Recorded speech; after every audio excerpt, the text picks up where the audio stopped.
Assalamualaikum warahmatullahi wabarakatuh. Sahabat YouTube semuanya, sahabat matahari dari barat. Apa kabar kalian semua? Mudah-mudahan senantiasa sehat selalu, bahagia dengan keluarga dan banyak rezeki. Amin. Kali ini kita akan membahas tentang Denny Siregar yang bertahun-tahun mendukung Jokowi, tetapi di akhir kepemimpinan Jokowi ini berbalik arah dengan mengeluarkan statement-statement yang sangat menggemparkan. Apa statementnya? Kami muak, mau muntah, lawan keserakahan. Tentunya semua ocehannya ini diarahkan kepada Jokowi. Kenapa bisa seperti itu? Kita bahas bersama ya. Nah, ini bermula dari adanya gugatan ke MK ya, menggugat tentang batasan umur capres dan cawapres, dan seolah-olah ini menjadi mempermainkan perasaan rakyat ya, karena Denny Siregar mengatakan di situ, jangan kira kami ini bodoh ya kan. Ini beralasan karena dimana ketua MK itu adalah ipar Jokowi, paman dari Gibran. Ya, dan memutuskan bahwa waktu Denny Siregar ngoceh-ngoceh ini belum ada keputusan dari MK, tapi kan sekarang sudah keluar ya. Tapi tetap putusan MK itu tetap bisa meloloskan Gibran untuk maju di Pilpres ya. Kenapa? Karena ada di situ pengecualiannya, tetap usia 40 tahun, tapi kecuali yang menjabat kepala daerah atau pernah menjabat kepala daerah. Artinya kan Gibran ini sudah bisa ya.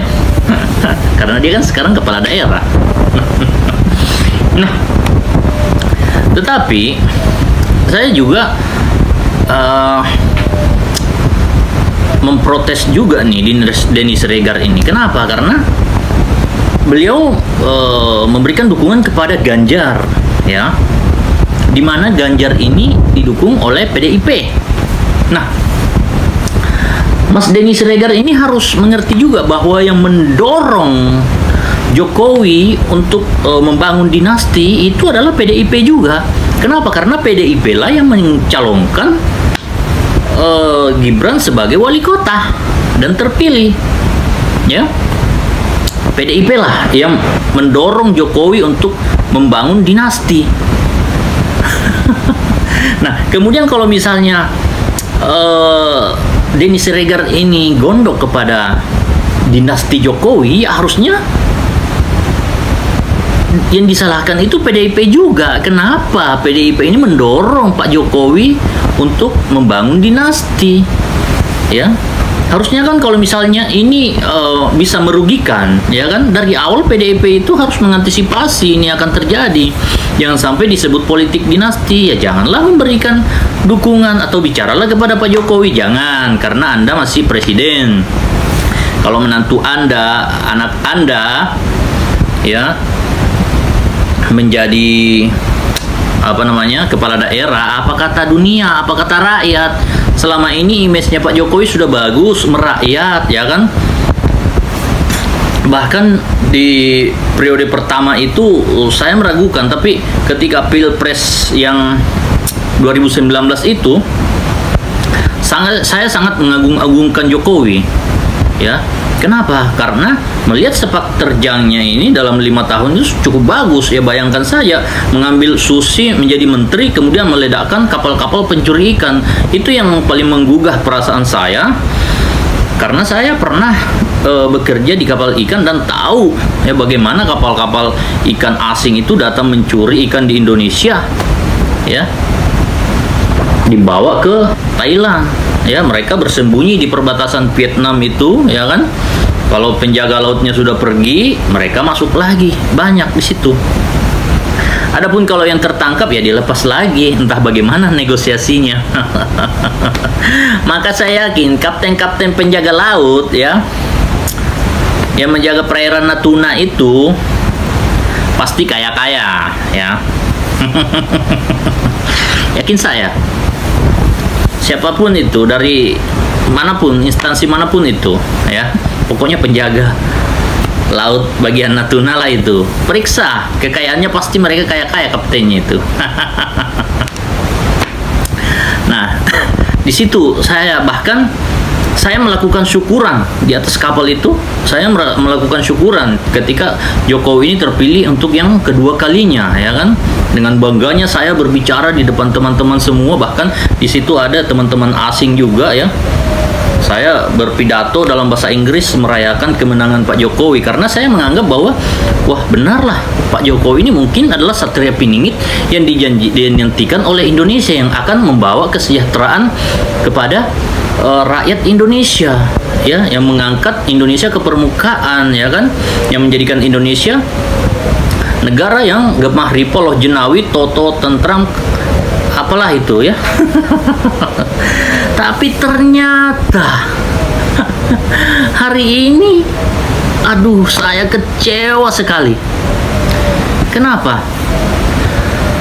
Kata Pak Mahfud MD, korupsi sekarang lebih parah daripada Orde Baru.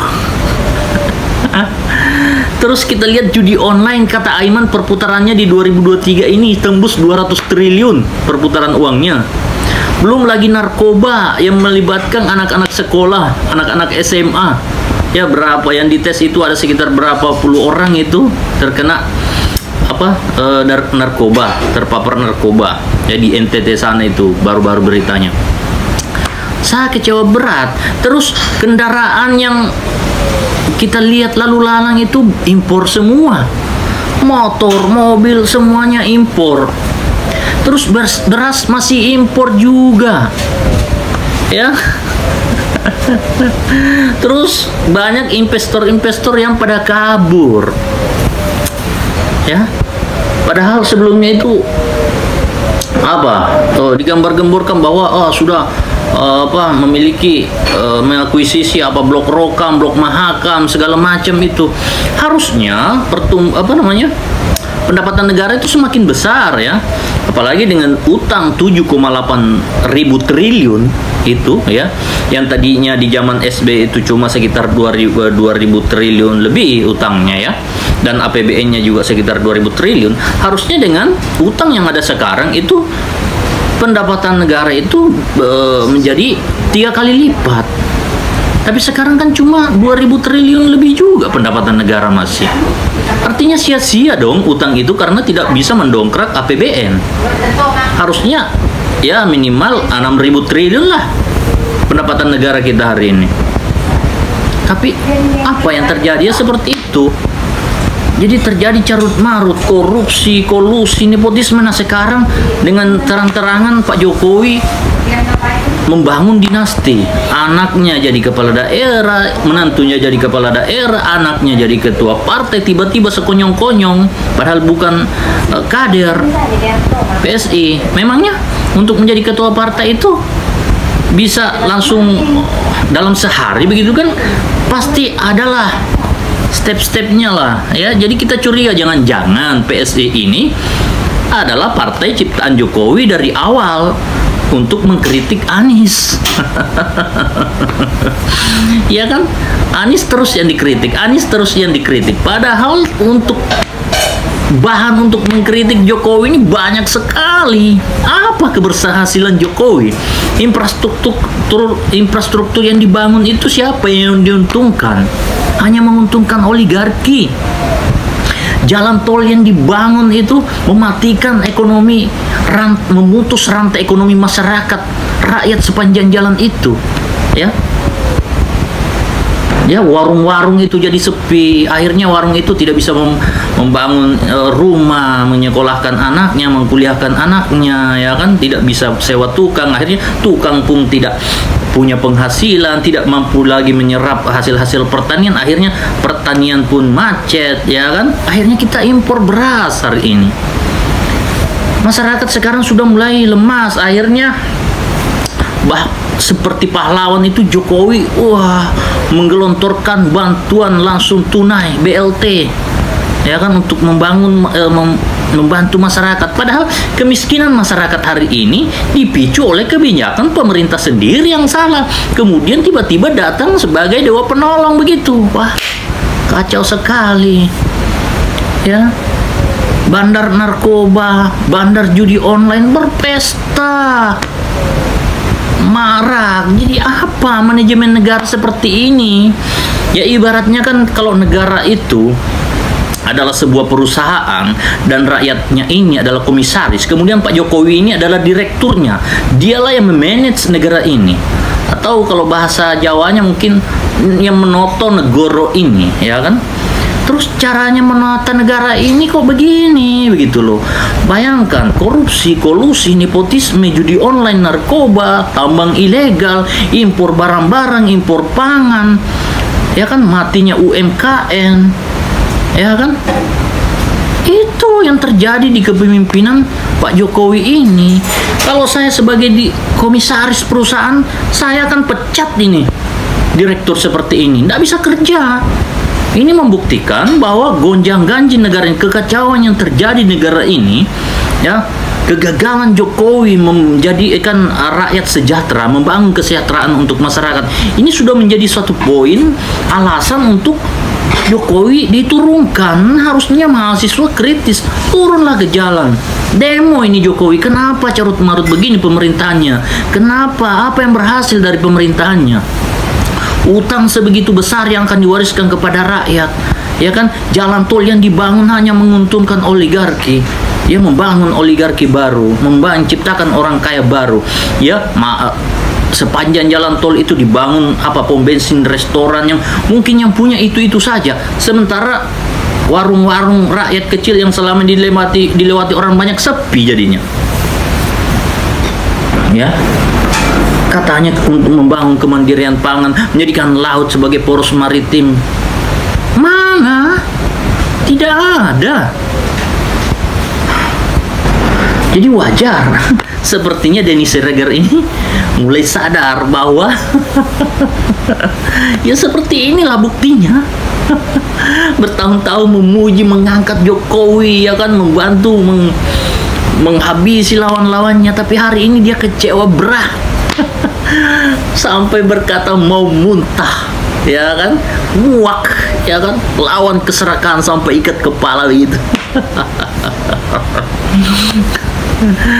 Ya, tapi memang ini keterlaluan, ya, keterlaluan sekali Pak Jokowi ini, ya, ya, terlalu percaya diri, padahal negara itu, waduh, menakutkan masa depannya di tangan Pak Jokowi ini. Utang 7,8 ribu triliun itu loh. Aduh, utang besar itu, tapi mana manfaatnya buat rakyat? Harusnya yang dibangun itu ekonomi rakyat. Jangan uang dikasih langsung ke rakyat begitu loh. Uang utang terus dibagi-bagikan ke rakyat. Ya, yang utang kan bukan saya, rakyat menikmati juga. Kok begini cara noto negoronya nih? Aduh, menyesal saya mendukung Pak Jokowi, ya. Saya kira Pak Jokowi ini akan menjadi satria piningit, ya kan, yang akan menata negara ini menjadi lebih baik. Taunya malah tambah hancur. Ya, terbukti perkataan Mahfud MD bahwa korupsi sekarang makin parah.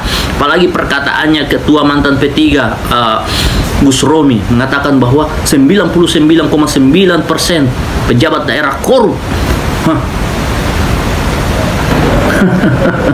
Memalukan. Kalau menurut saya, Pak Jokowi adalah presiden terparah yang pernah dimiliki oleh Indonesia. Matahari dari Barat. Assalamualaikum warahmatullahi wabarakatuh.